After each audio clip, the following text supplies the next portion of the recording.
Christian, again, thank you very much for joining us today and for your willingness to give this talk. Well, even though it's only online, but I think online, as we say here in the cluster, is a new normal. And well, of course, we have to look for sustainable solutions in the future, economically and ecologically sustainable solutions in the future.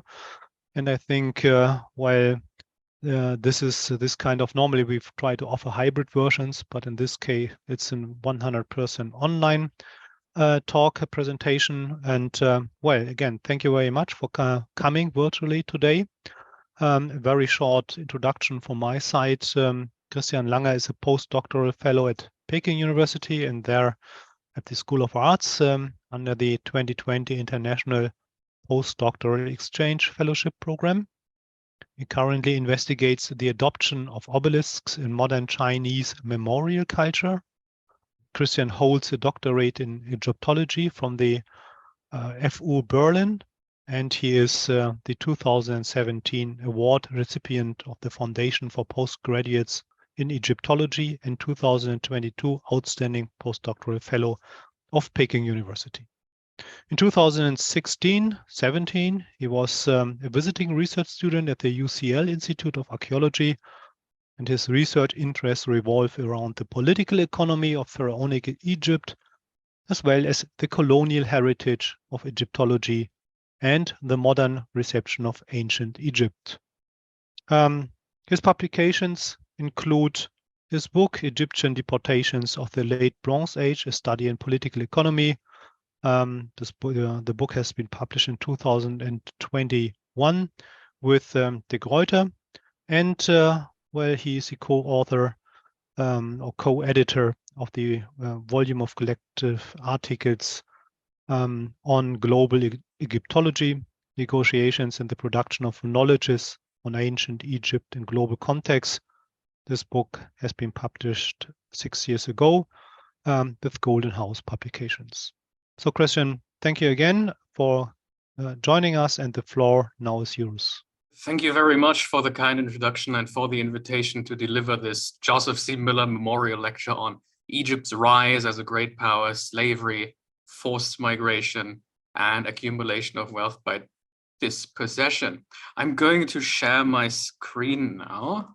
So yeah, you already mentioned it. I'm in Beijing, so many thanks also for arranging this time slot and accommodating me being in Beijing rather than Germany in person. It's great that we can still make efficient use of the online or hybrid formats at our disposal, although the pandemic has been officially declared over, of course. I'm also pleased to represent the field of Egyptology here, or rather the study of ancient Egyptian political economy and labor history. The BCDSS and its memorial lectures certainly provide an ideal frame to integrate Egyptology and ancient Egypt with bigger questions and with global history, which is something that has always been quite close to me. So in this sense, I really appreciate the opportunity to outline some of my thoughts today. So let us have a quick look at our agenda for today's lecture. Talking about Egypt's rise as a great power, we are zooming in on the late Bronze Age and the formative period of the Egyptian Empire during the first half of the so-called Egyptian New Kingdom between roughly 1550 and 1300 BCE. This corresponds with the so-called Egyptian 18th dynasty. I will first give an historical background to the subsequent discussion of political economy. This is especially necessary as the BCDSS provides a multidisciplinary frame, and many among the audience may not be privy to Egyptian political history. The second part of the lecture will then introduce the theoretical lens of my reflections. Theorizations of modern uneven geographical development provide that lens.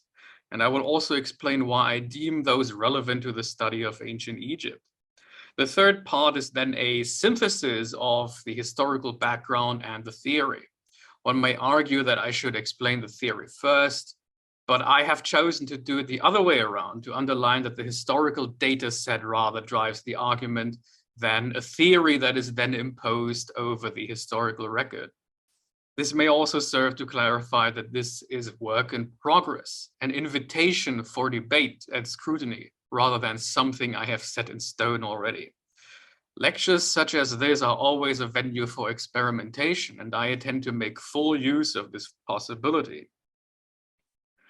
I have to mention first that today's question is something I have mentioned in passing in my dissertation on Egyptian late Bronze Age deportation policies and a few associated papers already. However, at the time I did not engage in any theorization of uneven geographical development or wealth accumulation by dispossession. So I want to use this opportunity to remedy this shortcoming. With that said, please do keep in mind that this is very much work in progress, something designed specifically for this lecture tonight, although it draws on an established data set. Now, let us dive into Egyptian history. Since the late Bronze Age, or the Egyptian New Kingdom and its associated policies did not come out of a vacuum, we need to look at its prelude, the so-called Second Intermediate Period between roughly 1650 and 1550 BCE. It is important to understand that ancient Egyptian history is divided into usually alternating periods of centralized governance, the so-called kingdoms, and periods when power was decentralized and split between several power centers, or when Egypt was controlled by outsiders, or a combination of both, the so-called intermediate periods. The Second Intermediate Period emerged out of the fragmentation of centralized authority at the end of the centrally governed Middle Kingdom. The territories of Egypt were then ruled by different groups from different centers of power. Precise power projection capabilities seemingly varied at different points. In the case of the Egyptian rump state of Thebes, oscillating between Memphis on the edge with the Nile Delta and El Kab in the south. The Nile Delta itself on the Mediterranean coast was home and power seat of the Hyksos, whose precise origins in West Asia remain elusive. Note that when recent research speaks of the Hyksos, the term literally rulers of the foreign lands rather denotes the ruling elite in the Delta than an ethnic group.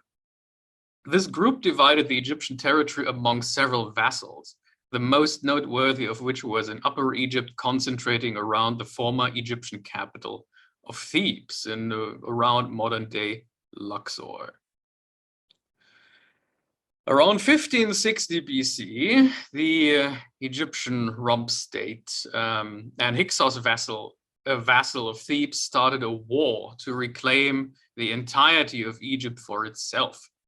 The late Bronze Age would then witness Egypt's geopolitical ascendance and its greatest territorial expansion. After subsequently expelling the Hyksos in the north and re-establishing control over the entire Egypt, the Egyptian elites turned their eyes south toward Nubia, which is modern-day Sudan, which had previously aligned with the Hyksos in a bid to defeat and to divide the Theban state among both powers. The Egyptians managed to conquer and occupy the bigger part of the region in a series of military campaigns and establish a system of colonial rule. After the colonization of Nubia around 1500 BCE, the Egyptian administration shifted its focus to the north. The Megiddo campaign in the 1450s BCE led to the vassalization of the southern half of the Levantine city-states. The Levant would then serve as the battleground and buffer zone for the regional great powers of Egypt, the Hittites, and the Mitanni for the next 200 years. And this also corresponds with the time frame we are zooming in on today. Following our period of interest in the subsequent 2 centuries, the region would experience what came to be known as the late Bronze Age collapse, the causes of which are not completely understood. While the Egyptian state endured, it lost its possessions in the Levant and Nubia, and the ruling Egyptian elite was replaced with a Libyan elite. Concurrently with all these developments, especially Egypt's rise during the first half of the New Kingdom, the the 18th dynasty, we have to keep in mind that this time is not only considered the pinnacle of Egypt's geopolitical power, but many people also consider it to be the climax of its cultural cloud, its cultural glory. We have a vast expansion of its temple systems, different types of temples, like the temple, Valley Temple of Hatshepsut and the Terrace Temple of Hatshepsut in the left-hand bottom corner. We have the creation of the Valley of the Kings, and generally things that by many people are considered very beautiful, royal statuary and things like that. And this will become relevant for the argument later. As I said, keep in mind, this develops concurrently with the development of Egypt's geopolitical reach and clout. We can now start our foray into what I theorize as a late Bronze Age forced migration and free labor nexus, which I naturally view with Egypt at the center. We can discern two distinct yet intertwined and interdependent branches that traffic people between and within societies. Both the governmental and the private branch, that is non-governmental branches, intersect in the form of Egyptian officials, which will also become apparent later. Before I dive into the actual data set, I want to introduce the sources in a general way. Due to the fact that forced migration is largely or wholly invisible in the archaeological record and material culture, and that iconography does not offer many clues about political economy and the structures of Egyptian deportation policies, we have to rely on textual sources such as campaign reports, autobiographies, letters between governments or individual officials, or court rulings, that is, legal texts. From that time, we can from the sources from that time, we can extract crucial information, that is, who deported whom, from where, and how many. We can group the available material into four categories according to their social origin and purpose. Royal texts dealing with, for example, official war reports, private autobiographies giving the perspectives of individual soldiers and officials, administrative texts dealing with the daily administration of Egyptian society, and international correspondence between Egypt and other governments of Southwest Asia. The royal and private texts generally convey an idealized version of events. In line with Egyptian ideology, it contained analyzable information nonetheless. The geographic and temporal distribution of the sources hint at varying informational quantity and quality next to spatial and temporal biases. In terms of time, international correspondence is only known from 2 successive reigns, while administrative texts are generally the rarest type in the dataset.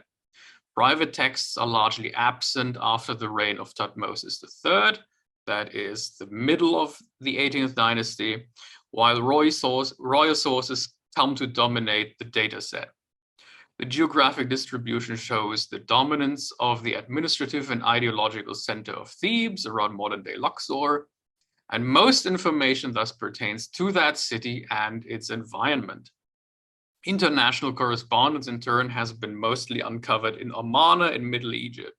These circumstances illustrate that the extant record only conveys a fragmentary and very much incomplete picture. The scope and quality of related data declines over time as well. Here reflected by these distribution maps of the reigns of Thutmose III, Akhenaten, and Ramses II, the later coming from the second half of the New Kingdom, the 19th dynasty. But still, I show this so you can see how bad the informational quality gets as we progress through the New Kingdom. Later kings often no longer bother giving figures for a number of war captives, for instance. This further illustrates the fragmentation of the data set. This fact is further underpinned by the fragmentary condition of the Egyptian quantifications pertaining to the deportations. The data at our disposal is thus incomplete, and we have to reckon with a much higher figure than what is conveyed in the historical records coming from Egypt. I made up for part of this shortcoming through data extrapolations based on more complete information from the reign of Thutmose III, because he includes information in his royal sources that other Egyptian kings do not. Working with such quantifications is crucial if we want to have any foundations to discuss political economy and the impact of policies on societies, whether that's the Egyptian society or adjacent societies like those of Nubia or the Levantine city-states. For the period of interest today, we could reckon with between 175,000 and 274,000 deportees instead of the original 142,000 people that are mentioned in the broken, fragmentary, and incomplete data set. Broken down, here I have marked the, because I'm giving the whole New Kingdom data set in my charts here, I have marked in the box the period and reigns that are relevant to us today. So broken down into individual reigns of Egyptian kings, the figures of deportees look like this. We can recognize a major cluster in the 18th dynasty. The by far biggest one, the mid-18th dynasty, covering the century between 1450 and 1350 BC, roughly, with Amenhotep II's reign as a statistical outlier. The extrapolations reproduce the clustering, but fill the voids in between to give an overall more balanced impression, especially between clusters. Either way, with or without projections, the overall impression is that over time, less people were imported to Egypt from abroad. The deportees, and here I'm giving a map which zooms in on the first half of the New Kingdom, the 18th dynasty. The deportees came mainly from Southwest Asia and Nubia. According to the projections, there was a continual intake of individuals from these two regions, especially from the southern Levant, since it was targeted by annual deliveries commencing in the reign of Thutmose III. Individuals from Anatolia and North Syria largely became deportees as a result of war. The timeline has shown that most deportees came to Egypt during the mid-18th dynasty. Egyptians themselves were targeted at the beginning of the New Kingdom, when the Egyptian elites were waging war, that is, rebelling against the Hyksos overlords and their allies in Middle and Lower Egypt. The Egyptians varied their approaches to deportations from region to region, selecting people for deportation and conducting the deportations directly in wartime, wherever the army was. Then the Egyptian government employed a direct approach in Nubia and an indirect approach in the Levant, via indirect, that is via intermediaries in terms of local rulers that were Egyptian vassals. Egyptian deportations did not happen in a vacuum. They not only affected Egypt and its society, but also neighboring lands. To fully gauge the impact of Egypt's policies, it is thus imperative to see them in a wider regional context. A comparison between the extent and expansion of the Egyptian state with the reach of its deportation policies reveals that these initially correlated. That is, the deportations accompanied the northward and southward expansion under the early 18th dynasty up to the reign of Thutmose III. These deportations took place mainly within the state. At the same time that Egypt expanded into Southwest Asia, a system of annual deliveries was annual deliveries of people and other commodities were set up. The data set suggests that delivery from Nubia had been in place already since the reign of Thutmose I. The extrapolations assume that these deliveries continued until Egyptian power in West Asia and Nubia faded out toward the end of the Late Bronze Age. The reach of these deportations would have taken place within the extent of the Egyptian Empire. The reach exceeded its boundaries in cases of war, which no longer coincided with an Egyptian expansion, though. We will go back to Egypt's impact on other societies later. Please excuse me for a moment.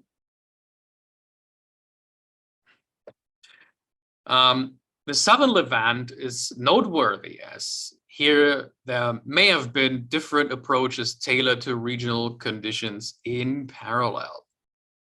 The first is a north-south division with annual deliveries solely originating from the southern Levant. The north would have been spared a similar treatment accordingly, probably to function as an efficient buffer against the other great powers of the Mitanni and the Hittites. The south thus bore the brunt. Within the south, it is interesting that both military and deportation activity shifted its focus from the coastal plains to the mountainous hinterland after Egypt gained full control of the former by the mid-18th dynasty. The increased activity in these parts suggests that control over the area and its people was elusive. Indeed, the elevation data of the individual deportation sites proffers that the average site lay in about 300 meters above sea level. The military activity would place it roughly in the area around the Sea of Galilee. Evidence supports that the mountain dwellers of the region were singled out by local rulers as constant sources of unrest. Deportations thus aimed at eliminating these. In this sense, geography probably formed a selection criterion. In turn, people from the coastal plains were predominantly selected for service at the Egyptian royal court. In any case, we can reckon with different approaches along both a north-south and an east-west axis. The impact on the neighboring societies was probably much more severe compared to the Egyptian population due to the generally smaller population sizes. With Egypt essentially draining its neighbors of workers, its policies should have disrupted the economies and local demographics in the long term. The effect was probably less severe in Nubia, as Egyptian settlers made up for a part of the population loss. So we can speak of Egyptian or some kind of Egyptian settler colonialism in Nubia. What is important to know, what I haven't mentioned specifically here in the charts, that when Egypt imports workers from abroad, they don't really need it, because studies suggest that a workforce, an agricultural workforce, assuming 100% productivity of roughly 400,000 people, was needed to sustain the entire country with foodstuffs, or rather to till the entire available arable land. This is independent of the population size that we want to assume for Egypt, which is usually considered around 2 or 2.2 million based on the studies of Karl Butzer from the 1970s. So in a way, Egypt would have had enough people to feed itself. They felt the need to import probably cheap and disposable workforce from abroad. We should discuss this more in the discussion later, but of course this also relates to the argument I'm going to make in the course of this lecture. Now let's move on from this. The important thing is to keep in mind that Egyptian policies hurt its neighbors much more than it probably benefits Egypt. But maybe exactly that was the point. That was exactly where the benefit for the Egyptian state lay. The The supply chain and institutional structure that these people went through looks as follows.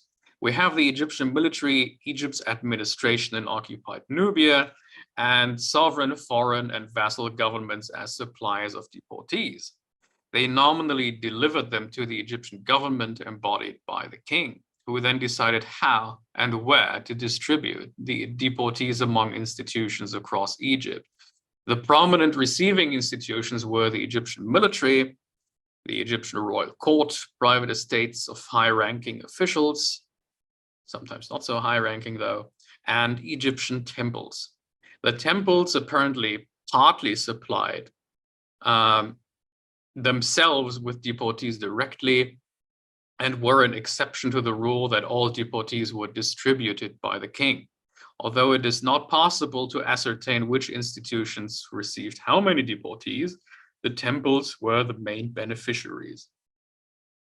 A closer look at the temples. When we talk or think about temples, we usually have the cult in mind that is performed in the temple building proper, in the sanctuaries. The majority of temple activities took place outside this sphere, though. Production facilities by the name of Shena were attached to the temple and an integral part in its economic cycle. The Shena rather comprised everything to do with production in a temple. It is also the facility where deportees were put as a workforce.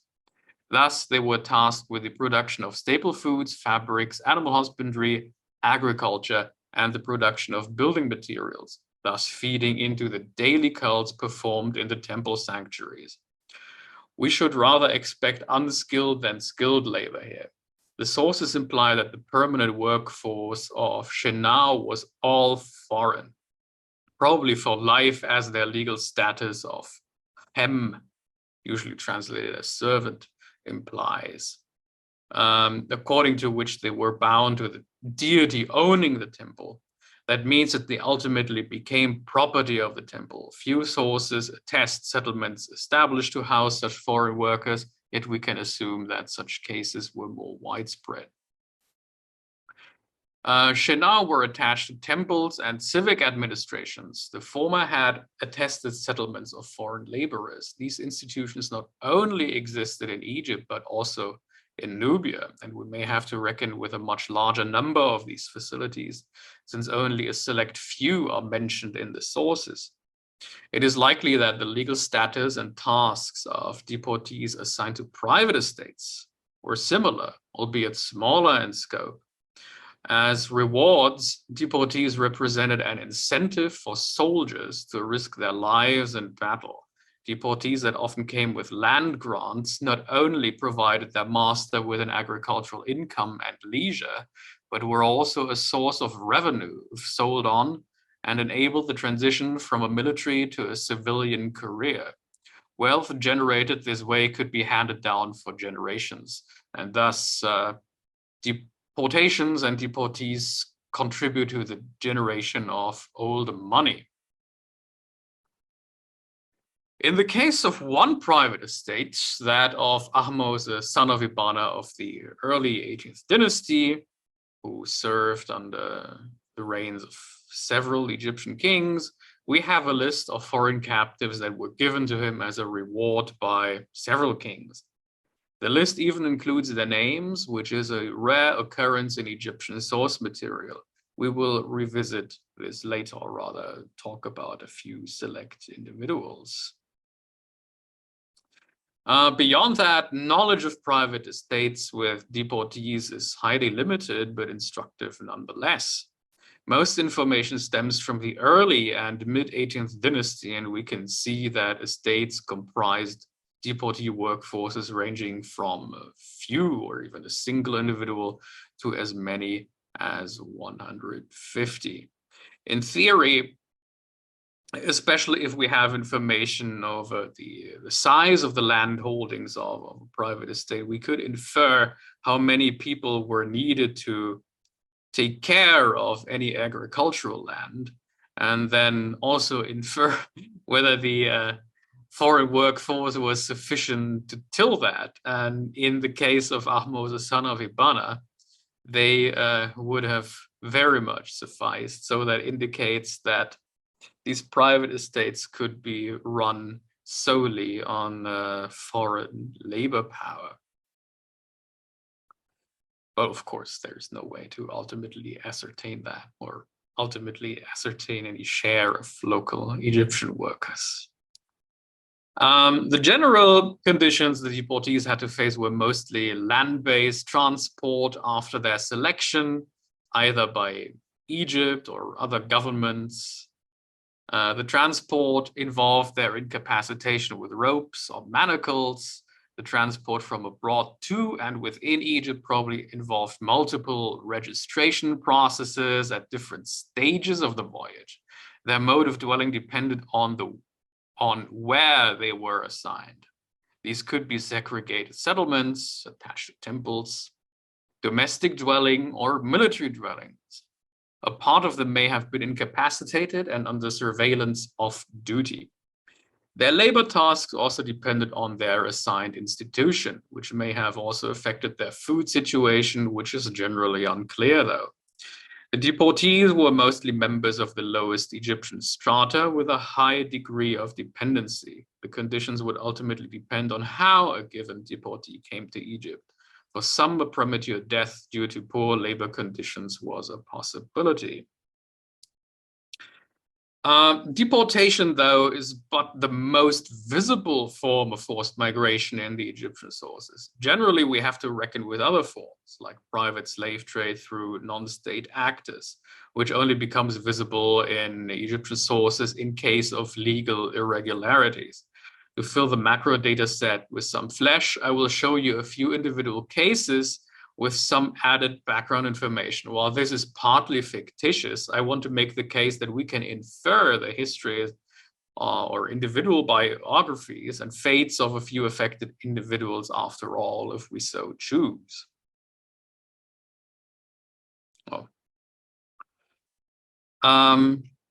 Yes, now we recall that we have a few names from the private estate of Ahmose, son of Ibana.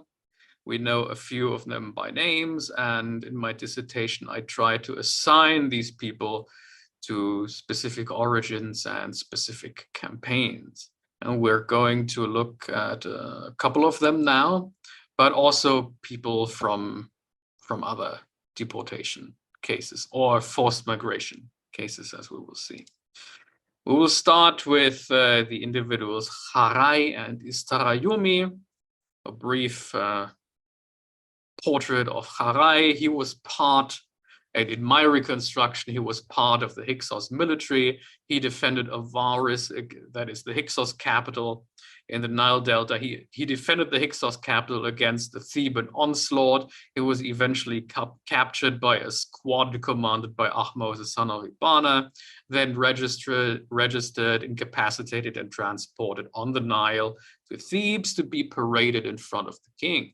Eventually, he was awarded to Ahmose, son of Ibana, and assigned to his new private estate to till the fields. Istarayumi was not a combatant, but simply a resident of Avaris in turn.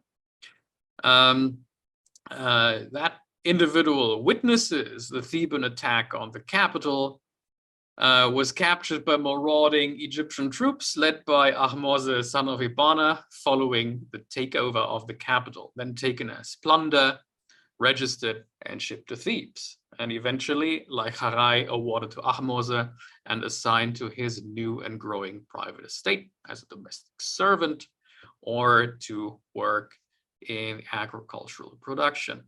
Similarly, we have a nameless young woman, nameless, I say because the name listed in the records is not her own.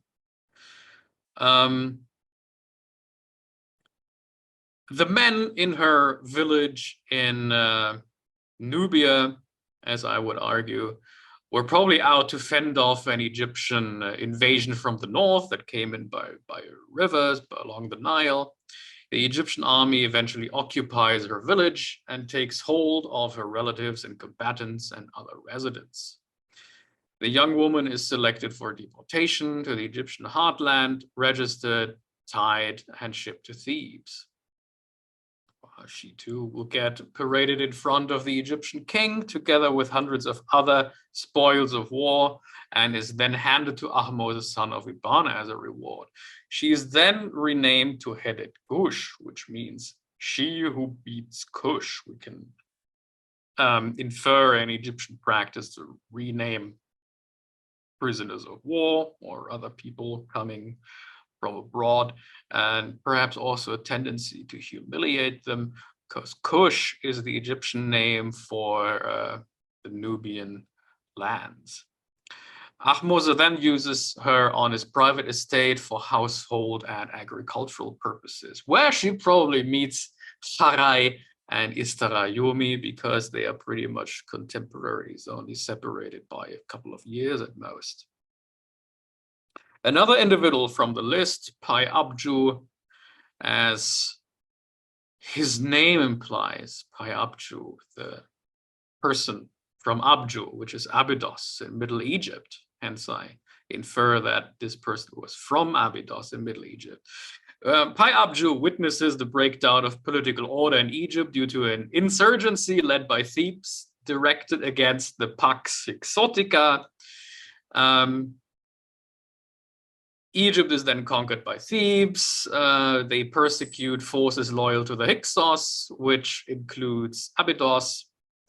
Then Abydos is part of an uprising against Theban rule, where Pai Abju participates. He is then captured in battle in Middle Egypt and given to Ahmose, son of Ibana, as a reward and assigned to his estate for agricultural labor. And there he meets up with Sarai, Istarayumi, and Hedet Kush. Another person, Ameniu, this time from the Levant. He is captured after the battle and siege of Megiddo. Not related to Ahmose, son of Ibana this time, though, but rather to a person called Sabastet, who was the barber of Thutmose III, and then works as a servant or slave in the household of Sabastet. And we know this because he shows up in a legal text, which is about him getting freed by Sabastet, because Ameniu is married off to Sabastet's niece, Takmenet, to ensure that she has a husband and wealth remains within the family. So this is a device of wealth management. Ameniu is thus essentially freed. This is what I mentioned earlier. Individual cases show up only in case of legal irregularities or special cases. The last penultimate case I want to discuss is not from our period of interest, but rather from the reign of Ramses II. But I'm choosing it nonetheless because it's probably a representative of what was going on outside this governmental branch of the late Bronze Age forced migration nexus. We are looking at translations call her young slave girl. It's a young female slave called Gemni Her Imentet. We know what we know about her is there is a legal case where two parties contest ownership over her. The information is very limited, so we cannot say how she came to Egypt, what her original name was, but we can make up information anyway, because we know she did not come to Egypt through the governmental branch, probably because we know that she was acquired abroad from a slave trader. So I would like to think that she was probably born into poverty in the rural Levant, perhaps very much near the Sea of Galilee, which features prominently in Egyptian texts as a geopolitical flashpoint at the time, as we have seen with the geographic distribution of deportation sites in the southern Levant. Her family probably witnessed several armed conflicts in the area over the decades after either her father's death the mother decides to sell her young daughter to a trader called Raya, who's out to acquire cheap laborers for workers in Egypt. They probably think that life in Egypt would be better, at least there was enough food. Gemni Hermented eventually ended up in service of a woman called Irinofred for 40 kites of silver. Then ownership was contested and she became a legal case. Of course, we do not know what happens to her after, or how the legal case really ends, because that is one of the cases where the text is broken off. The last case is very interesting. This too is from the 19th dynasty, but still I take it as representative of what's at all the invisible stuff that is going on in the late Bronze Age. We are looking at a Syrian individual called Nakadia. What do we know about him is that he came to Egypt by ship as part of a delivery of slaves. And then when he's supposed to get registered at the landing port in Egypt, he just disappears. And the source that discusses Nakadia is a letter between two priests at the destination of Nakadia, because he was assigned as a field worker to a specific temple in Memphis. And because he doesn't show up, they try to find out what happened to him and try to trace his steps. So in my reconstruction, based off the available, fairly detailed information, though, is that I surmise he was given to Egyptian merchants by the ruler of Jaffa and transported to Byblos, which was the main Egyptian trading port in the Levant, registered at port, then boarded an Egypt-bound ship operated by the Temple of Thoth in Memphis, captained by an individual called Kenra, shipped together with other slaves. He was then assigned for agricultural labor at the Temple of Thoth. Upon arrival in Egypt and the registration at port, Nakadia vanishes. We do not know, we have to speculate whether he took an opportunity for flight or whether he was victim of some corrupt officials who took him for themselves and sold him off to someone else. We don't know. Anyway, the point is to show you the flesh, the substance behind this macro perspective of the data set, that there are real people behind this. Another crucial aspect, moving back to the macro data set, to the Egyptian labor regime, was the exploitation of labor abroad, which stood in connection with the extraction of natural resources abroad as well. Following the Battle of Megiddo under Thutmose III in the 1450s BCE, Egypt occupied the fertile Jezreel Plain and took control over its agricultural production and produce, part of which at least was shipped to Egypt on an annual basis. While a lot of attention went to lists of spoils of war that included weapons and armor and chariotry and other shiny trinkets, I think for the imperial governance of Egyptian control over grain in the region was much more decisive. From the Amarna letters, we know that local rulers in the vicinity of the Jezreel Plain were obliged to gather corvée laborers.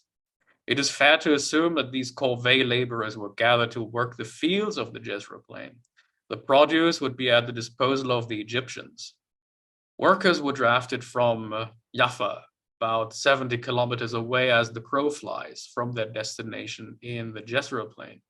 Based on the available information, it is not possible, though, to ascertain whether Jaffa posed the outer limit of the draft regime or whether labor policies were enacted beyond that. It does encompass the coastal areas and the Jezreel Plain, though. In any case, this example demonstrates how deeply Egyptian policies affected the southern Levantine economy. That is not only the agricultural sector, but also regional labor. In that sense, at least a part of the regional population worked for Egypt's benefit. The number of people that were drafted by the Egyptian economy in this context is not known directly. Now, we will now move from the empirical to the theoretical part, and I want to start with a brief introduction of David Harvey. David Harvey is a prominent British Marxist, or he rather calls himself Marxian geographer, social theorist, and urban planner known for his influential contributions to the field of geography, urban studies, and critical theory. Harvey's work has been characterized by a concern with social justice, economic inequality, and spatial relations within capitalist societies. He has been particularly interested in the ways in which urbanization and urban space are shaped by economic and political forces, and how these forces produce and reinforce social inequalities. Harvey's work has been highly influential in geography, urban studies, and social theory, and his ideas have had a significant impact on urban planning and policies. He's still working on these topics today. He was also very active on social media like Twitter. If you recall the infamous debate between Slavoj Žižek and Jordan Peterson a few years ago, Slavoj Žižek identified David Harvey as one of the only two actual Marxist academics engaged with serious economic topics today. For my talk, I draw specifically on two of his works, namely the 2003 monograph, The New Imperialism, and Spaces of Global Capitalism, a Theory of Uneven Geographical Development from 2006. Now, what does David Harvey mean by wealth accumulation by dispossession, or simply accumulation by dispossession? Well, based on Karl Marx's primitive accumulation, David Harvey sees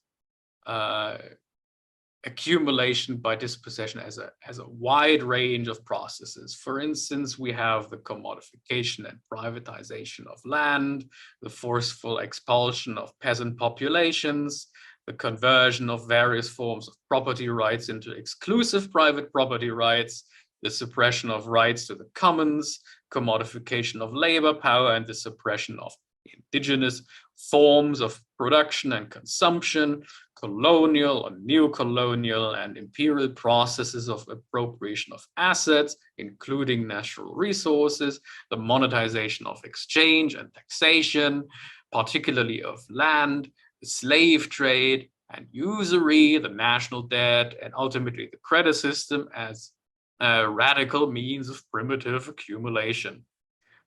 David Harvey sees the state with its monopoly of violence and definitions of legality as promoting these processes.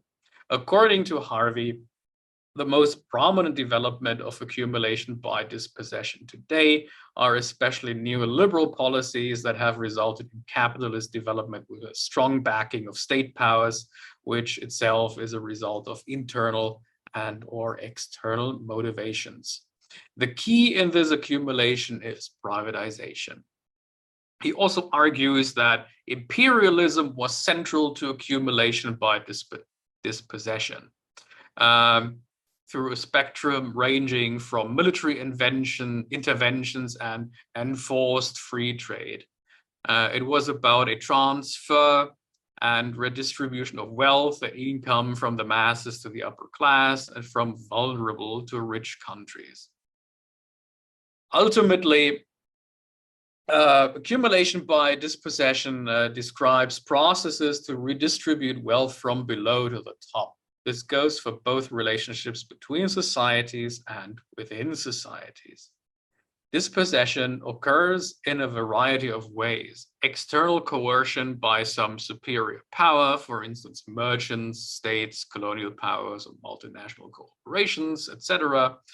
And that entails the penetration of some pre-existing social order and geographical terrain to the advantage of that power.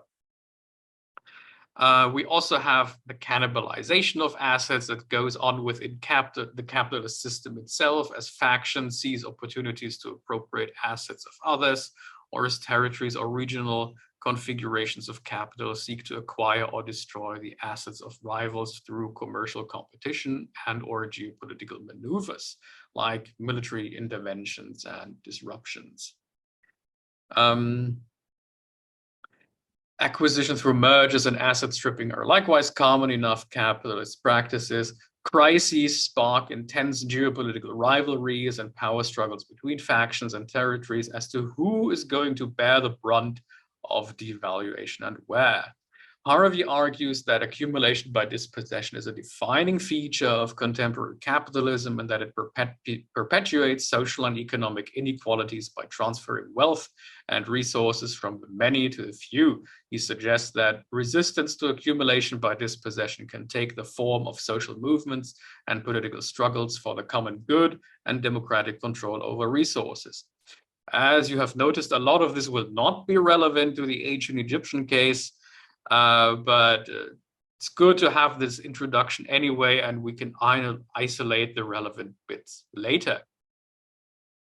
Now, geographical uneven development is a concept that refers to the unequal distribution of economic and social development across different regions and places in the world. It's a key concern in geographies and social science as it reflects the ways in which economic and political forces shape the spatial patterns of growth and development. Geographical uneven development can manifest in many ways, such as uneven distribution of wealth and income, uneven access to resources and services, and uneven levels of economic growth and productivity. These patterns are often shaped by historical legacies, political decisions, and global economic forces. For example, some regions of the world may have experienced rapid economic growth and development due to favorable policies, investments in infrastructure and education, or access to natural resources. Meanwhile, other regions may have been marginalized or left behind due to factors such as colonialism, conflict, or unfavorable economic conditions. Geographic uneven development can have profound social and political consequences, including poverty, inequality, migration, and political instability. It is often the focus of policy and planning efforts aimed at reducing regional disparities and promoting more equitable development. My apologies. Now, let's have a quick look at how the ancient Egyptian late Bronze Age case may fit into that. I have here listed again the features of accumulation by dispossession, according to David Harvey, and I would conceptualize that we can, although the jargon and focus is very much contemporary capitalism, contemporary global economics, and we can nonetheless isolate a few things that fit this theory, this model nicely. We can generally debate the term privatization or private property, and many people do contest that there was no private property in Egypt at all. But nonetheless, we can see that the main resource, main source of political power in the ancient Near East, as Northeast Africa, Southwest Asia, was probably control over people and access to people.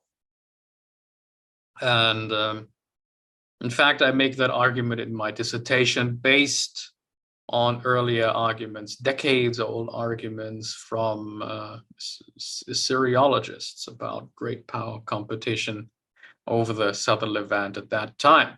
So we can see that a certain commodification of people was going on, both by governments and by non-state actors.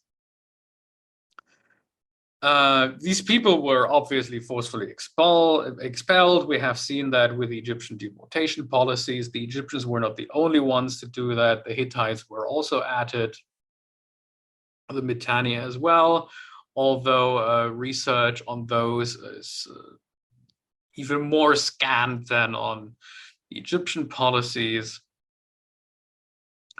Privatization of land. Well, we do have land grants by the Egyptian king to individual officials as a reward. To what extent this is a privatization or rather temporary title to use these lands is debatable. But at least we can say that these people were able to use this land for their own purposes. Next, conversion of various forms of property rights into exclusive private property rights. Again, private property, we can contest this issue, but we can see with we can discuss this on two levels. First, Egyptian officials with their exclusive access to deportees as foreign workers to produce income, and the land grant to use these workers in the first place to generate revenue, wealth over several generations, creating old money. That this is definitely something that adds up. The other level is the Egyptian leadership itself, the Egyptian royal court. Because nominally the Egyptian king claims ownership over any workers coming in and then distributes them, keeping some of them for himself. We cannot ascertain the actual share of the people the Egyptian king keeps for himself. But all this is very much aimed at facilitating elite consumption in a way. Commodification of labor power and the suppression of indigenous forms of production and consumption. Well, we already discussed it. Labor power is definitely commodified. Not only labor power, but the entire person of people that are traded either between governments or private, non-governmental human trafficking, suppression of production, indigenous forms of production and consumption. We may find that as well because production and consumption is definitely disrupted in the southern Levant. Colonial, neo-colonial, imperial process of appropriation of assets, including national resources. We can find that as well because especially in Nubia, we have this colonial setup by the Egyptians in combination with their settler colonialism. In the southern Levant, the very livelihood of the regional population is under control of the Egyptians with the bulk of the local grain production. So they are pretty much at the Egyptian mercy. For Nubia, we can make a related argument about its gold production, which is controlled by the Egyptians. So it's very much about natural resources as well. Slave trade, well, this feeds into that. Governmental, non-governmental human trafficking. I'm a big fan of calling this a kind of slave trade as well. And I always refer to Michael Zeuske's great research about slave systems or slaveries. And I do speak of Egyptian type slaveries or the coexistence of different types of slaveries in Egypt at the same time, in parallel. Well, national debt, credit system, maybe if we theorize the Egyptian source material enough, we can find that as well, but I would like to stop that here. Other than that, we can find measures that the Egyptians employed that we find in, and as a means in wealth accumulation by dispossession as well. For instance, external coercion, military interventions, warfare, counterinsurgency warfare. We can see geopolitical maneuvering and military interventions. We have interregional competition in the southern Levant. I'm going to show you something in a moment. And we do have conflicts over who bears the brunt of Egyptian policies. And we're moving to the Amano letters now. Yeah, two letters by coming from the ruler of Jerusalem, directed at Akhenaten of Egypt. So we are now in the 1350s BCE. And the ruler of Jerusalem texts Akhenaten saying, I have dispatched a caravan or several caravans to the king, my lord,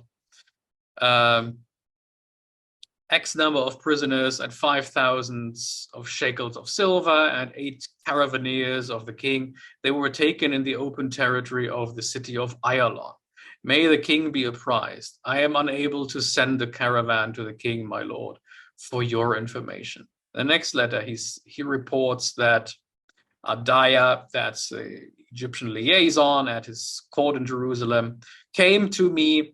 I handed over to his charge 10 slaves. Shuta, the commissioner of the king, came to me. I handed over to the charge of Shuta 21 girls and 80 prisoners, a gift for the king, my lord. The ruler of Jerusalem complains that another vassal had captured his Egypt-bound deliveries of people and other things as the two were at war with each other. It's probably, the opponent is probably Milkilu of Jessa, because Jessa is close to Ayalon, the site where the caravan was captured. That incident caused him to send out another delivery of slaves, this time put under the auspices of Egyptian officials based in Jerusalem, probably assuming that other vassals would not dare attack forces of their overlord.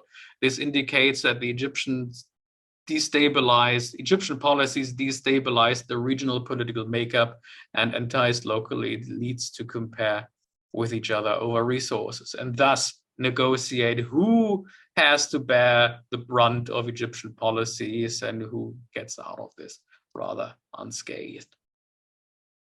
We can also we can discuss how Egyptian ideology fits with uneven geographical development. And I've come to think that the Egyptian ideology, which I refer to as the Ma'at Isfet dichotomy, which pits Egyptian divine order versus foreign chaos, thus very much foreignness in itself, which pits those aspects against each other. This is perfect to legitimize Egypt grabbing resources from abroad, whether that's people, grain, or gold, or other goods. This is very suitable. So Egypt was very much the center and legitimate ruler of the world per Egyptian ideology. Foreigners were considered as chaotic opponents of divine order, which is embodied by Egypt, and a constant threat to the king's task, his sole task of maintaining that divine order.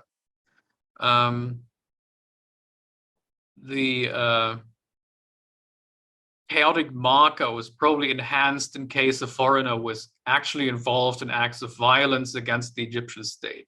Deporting them to Egypt or other parts of the realm thus ensured that the enemy would be under surveillance and go on to serve divine order by toiling for the benefit of the Egyptian economy.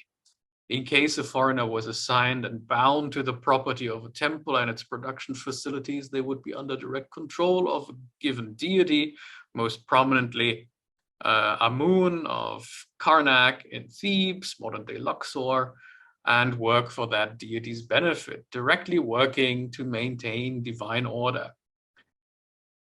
As a side effect, it may have showed that the indigenous population, that it was indeed foreigners who were punished for resistance and who had to toil for the state as labor obligations on Egyptians were eased, thus creating political stability for the Egyptian regime. Having mentioned earlier that the Egyptians didn't really need additional workers from abroad because all they needed was around 400,000 people to feed or till the fields of the entire country. It may be this aspect where Egyptians benefited as well by generating uneven geographical development.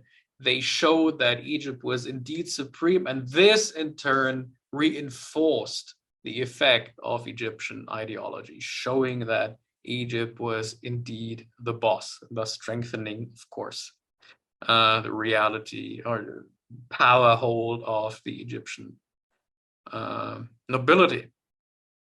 Now, why do all this in the first place? Why connect my deportation data set with this relatively recent complex of accumulation of dispossession, or link it with debates on contemporary uneven geographical development?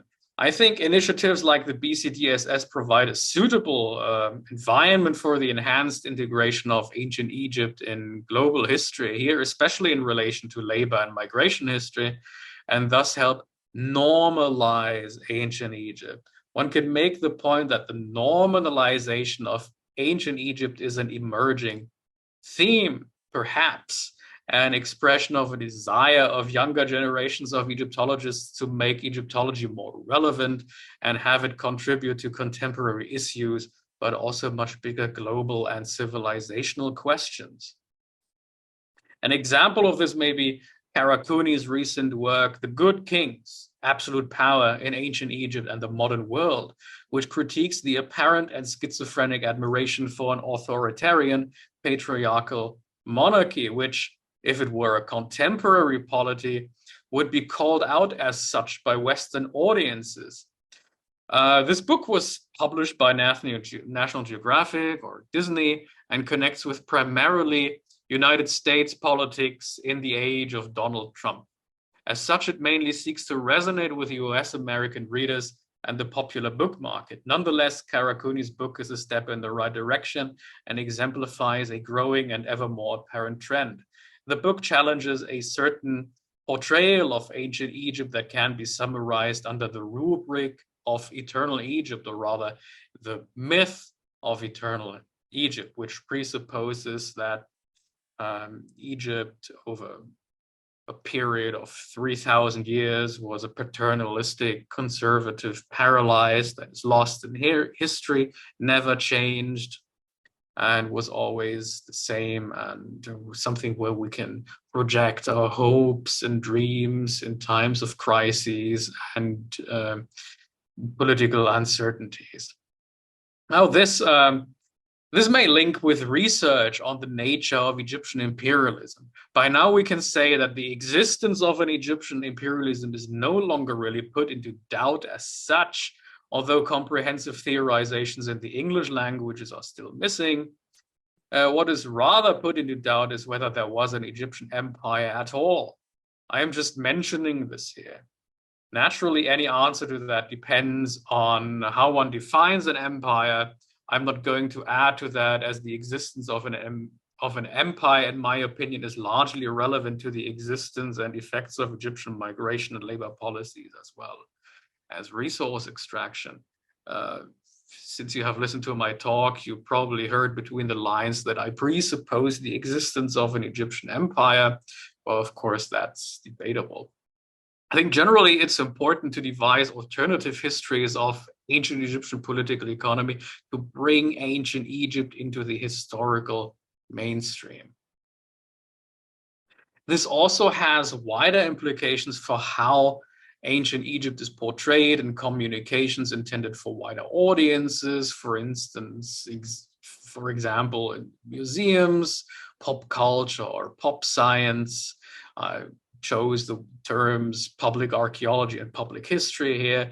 I still remember my 10 years ago discussions with colleagues working in museums, because I was always working on Egyptian political history, foreign policy, political economy. I asked them, okay, why don't we problematize all this in Egyptian museums? Because the thing is, if you go to Egyptian museums, and the best you can find about this complex is maybe a small flavor text, a small plaque saying that Egypt colonized Nubia, they engaged in warfare, but everything else pretty much revolves around art history, belle art, the beautiful things, the beautiful side of ancient Egypt. And I've always been interested in what lies beneath the golden mask of Tutankhamun and all these things. So And if we look at histories, at museums of modern history, we can see that it is possible to portray in an interesting and engaging way the darker things that are beneath the gilded facade as well. And this is something where we can find inspirations. Anyway, this is where I want to stop for now. Again, I wish to express my gratitude towards the BCDSS for inviting me and giving me a platform to attempt to enhance the integration of research on ancient Egypt with global labor history, and thus bring ancient Egyptians and Egyptology into the mainstream of history. I like the idea that this would have resonated with the late James C. Miller, in whose honor the BCDSS organizes this lecture series. In this sense, thank you. And I'm looking forward to your questions and discussions. If you have any questions, I assume you do. So please do ask away.